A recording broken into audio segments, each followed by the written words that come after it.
The Science of Growing Rich by Wallace Wattles. Author's Preface. This book is pragmatical, not philosophical, a practical manual, not a treatise upon theories. It is intended for the men and women whose most pressing need is for money, who wish to get rich first and philosophize afterward. It is for those who want results and who are willing to take the conclusions of science as a basis for action, without going into all the processes by which those conclusions were reached.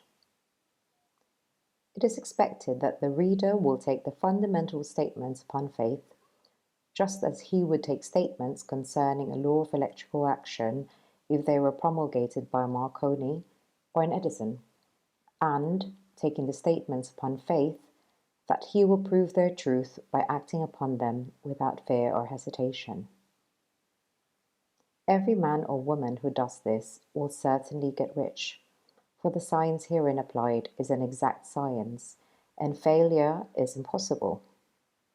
In writing this book, I have sacrificed all other considerations to plainness and simplicity of style, so that all might understand.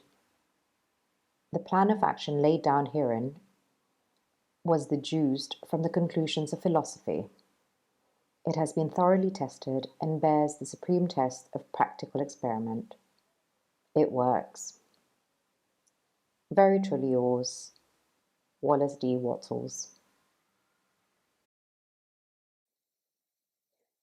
Chapter 1. The Right to be Rich.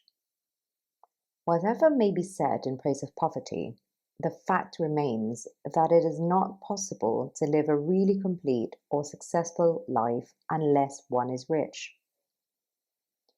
No one can rise to his greatest possible height in talent or soul development unless he has plenty of money. For to unfold a soul and to develop talent, he must have many things to use. And he cannot have these things unless he has money to buy them with. A person develops in mind, soul, and body by making use of things, and society is so organized that we must have money in order to become the possessors of things.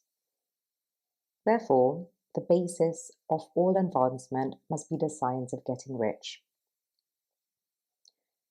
The object of all life is development, and everything that lives has an inalienable right to all the development it is capable of attaining.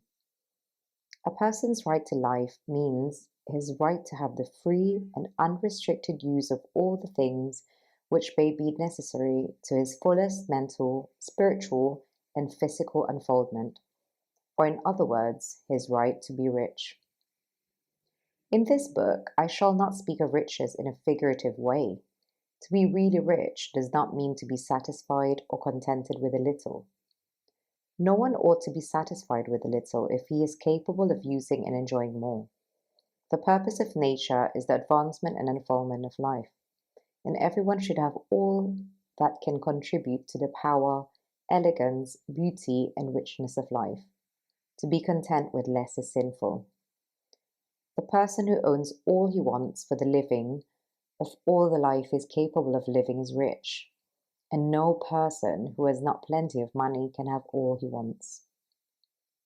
Life has advanced so far and become so complex that even the most ordinary man or woman requires a great amount of wealth in order to live in a manner that even approaches completeness. Every person naturally wants to become all that they are capable of becoming. This desire to realize innate possibilities is inherent in human nature. We cannot help wanting to be all that we can be. Success in life is becoming what you want to be. You can become what you want to be only by making use of things, and you can have the free use of things only as you become rich enough to buy them. To understand the science of getting rich is therefore the most essential of all knowledge. There's nothing wrong in wanting to get rich. The desire for riches is really the desire for a richer, fuller, and more abundant life, and that desire is praiseworthy. The person who does not desire to live more abundantly is abnormal, and so the person who does not desire to have money enough to buy all he wants is abnormal. There are three motives for which we live: We live for the body, we live for the mind, we live for the soul. No one of these is better, holier than the other. All are alike desirable, and no one of the three, body, mind, or soul, can live fully if either of the others is cut short to full life and expression. It is not right or noble to live only for the soul and deny mind or body, and it is wrong to live for the intellect and deny body or soul. We are all acquainted with the loathsome consequences of living for the body and denying both mind and soul.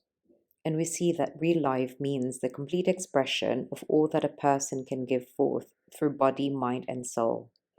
Whatever he can say, no one can be really happy or satisfied unless his body is living fully in its every function, and unless the same is true of his mind and his soul. Wherever there is unexpressed possibility or function not performed, there is unsatisfied desire. Desire is possibility seeking expression of function, seeking performance. A person cannot live fully in body without good food, comfortable clothing, and warm shelter, and without freedom from excessive toil. Rest and recreation are also necessary to his physical life.